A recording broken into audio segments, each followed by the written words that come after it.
Hi friends, it's Miss Tina and I'm back with another video. Welcome back to the channel. Welcome to all of my new subscribers. Guys, if you have not yet subscribed, don't forget to hit that subscribe button. Don't forget to hit the bell for notifications so that you won't miss an upload. I'm here every single week just for you. So guys, I have another great story for you this week and I hope you're excited because I'm excited to read it for you. And if you're ready, are you tucked in? You are? Good, because I'm tucked in too. Let's get into today's story. Today's story is Hornbeam Gets It Done. Hornbeam Gets It Done. And it's written by Cynthia Rylant. And the pictures are by Arthur Howard. Let's get into it.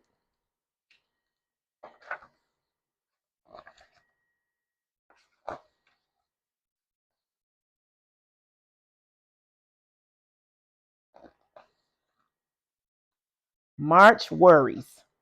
Every March, the wind picked up at Hornbeam's house.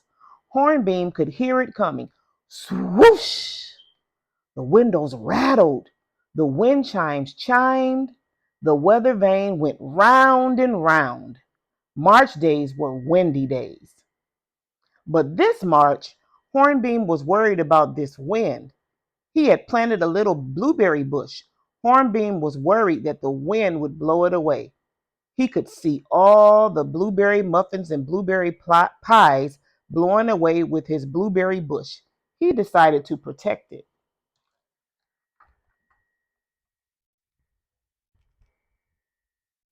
In March, that's a good time to fly kites too, because the wind is pretty high.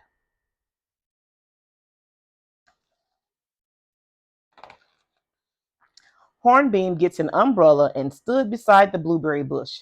But the wind came along, swoosh, and turned the umbrella inside out. That's happened to me before. Hornbeam would just have to tie the bush to something sturdy. Eureka's house was right there. It was sturdy. He would tie the blueberry bush to that. Hornbeam found a lot of rope. He tied one end around the bush. Then Hornbeam walked all around Eureka's house. He climbed onto the roof. He cut across the porch.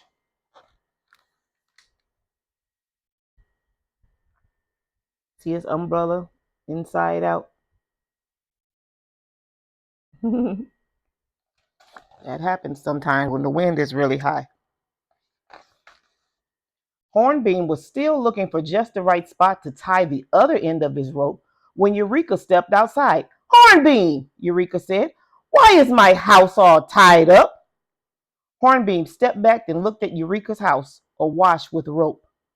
I was trying to keep my blueberry bush from blowing away, said Hornbeam. Well, just use a garden stake, said Eureka.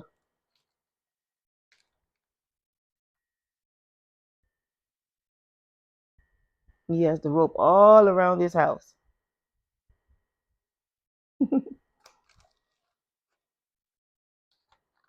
Eureka's shed was full of garden stakes. He tied Hornbeam's bush to one of them. Whoosh went the wind. The little bush did not budge. Thank you, said Hornbeam. I can unrope your house now. I'll help, said Eureka. As they were unroping Eureka's house, Hornbeam saw his pine tree and his rose bush and the bird feeder and many other things struggling in the wind.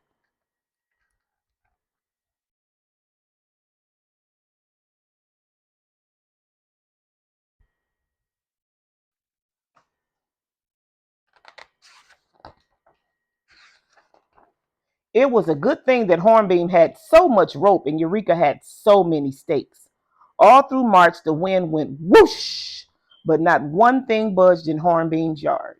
So they have all of those stakes and they're keeping everything from moving around, keeping them from flying away.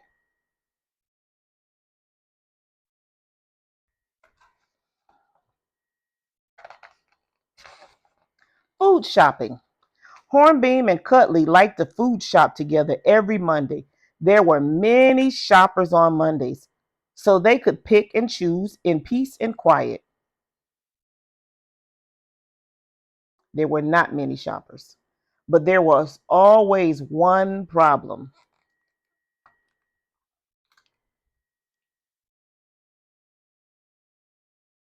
I wonder what that is. Let's find out. The problem was that the baked goods were right inside the front door. Oh my. When Hornbeam and Cutley rode in their carts, the cupcakes were staring right at them. There was not a moose or a bull anywhere does not love a cupcake. So Hornbeam and Cutley did not get very far after they walked into the store every Monday. Oh my, look at all that. Ooh. They do that on purpose. They put all the baked goods up front, and then at the registers, they put all the candy bars and all the candy and the gum because they know you're going to want to buy it. Some good looking bakery goods. They each bought a cupcake. They each got a juice and the newspaper. They spread everything out on the market table and they sat there for about 2 hours eating cupcakes, drinking juice, reading the paper, but not food shopping. They're doing everything but what they came to do. That happens when I go to Target. It happens when I go to Walmart. I always end up getting something I didn't go to get. When they were finally ready to food shop, they were both too full and too lazy to care. So they did not do a very good job. Maybe an apple, a jar of peanut butter. They were way too full to think about bread. They went home with very small bags. And they probably were tired because sugar makes you tired.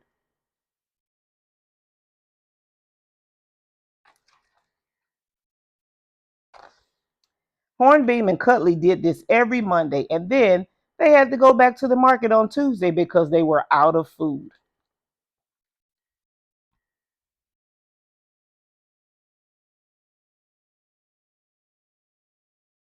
I think maybe they should just go on Tuesday and forget about Monday. Hornbeam and Cutley knew that they must not look at the cupcakes on Tuesday, or they would have to come back to the market again on Wednesdays. So on Tuesdays, they always wore, I'm a little tongue tied today, blinders. Hornbeam and Cutley walked around the store and they were very good food shoppers. So they had blinders on both sides of their eyes so that they can't look at the cupcakes. Don't look at the cupcakes. Don't look at the cupcakes. Don't look at the cupcakes.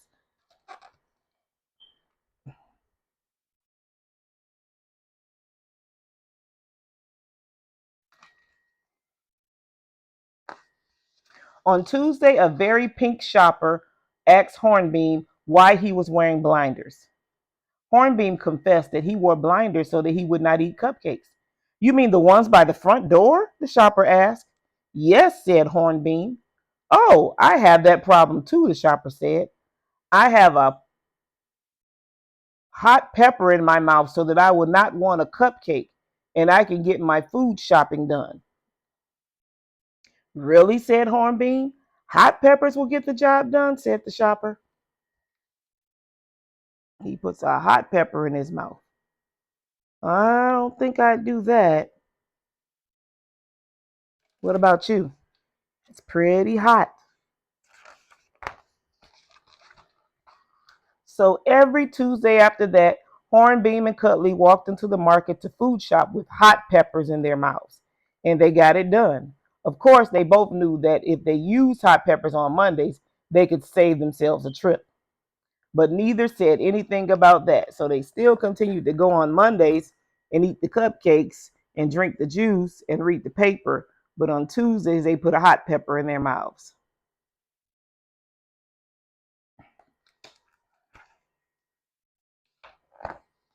Game night. Once a month, Eureka hosted game night at his house. Hornbeam, Cutley, and Adorbell always arrived carrying snacks. Hornbeam brought chips. This is like a chapter book in one.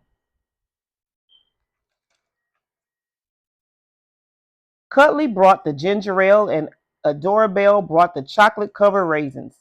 Eureka had a big round table that was perfect for games, and he always wore a hat that said, "Game on!"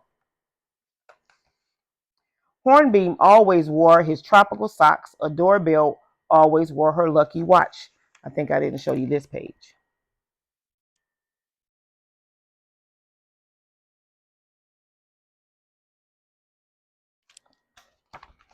And Cuddly always wore his mirror sunglasses.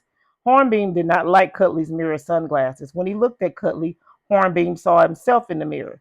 Then he started worrying about the size of his nose or if he needed a haircut. So he looked at Cuddly sideways instead.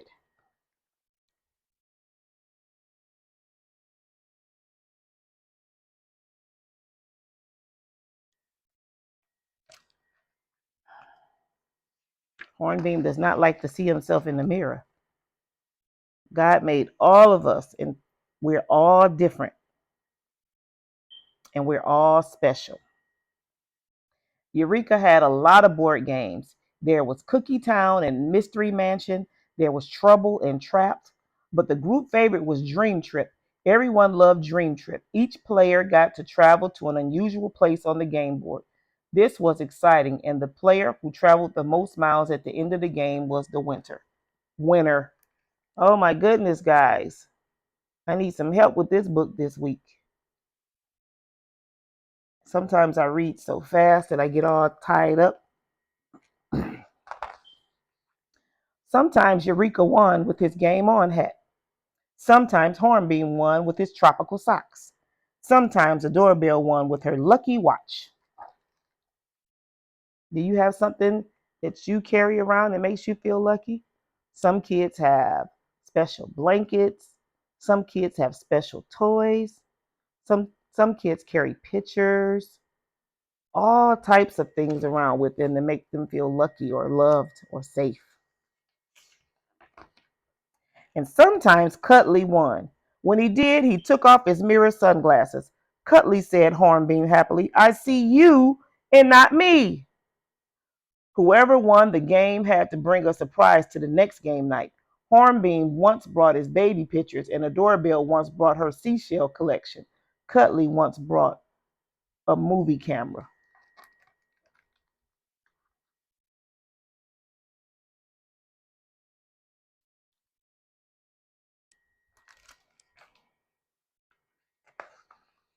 And if Eureka won, everyone got to poke around in his attic. Well, you can find all kinds of little things in the attic, right? When I was a little girl, I used to go into my grandma's attic, and there were old dolls and old lamps and old furniture and old books, all kinds of things to find up there. It was like a little treasure chest. Treasure chest.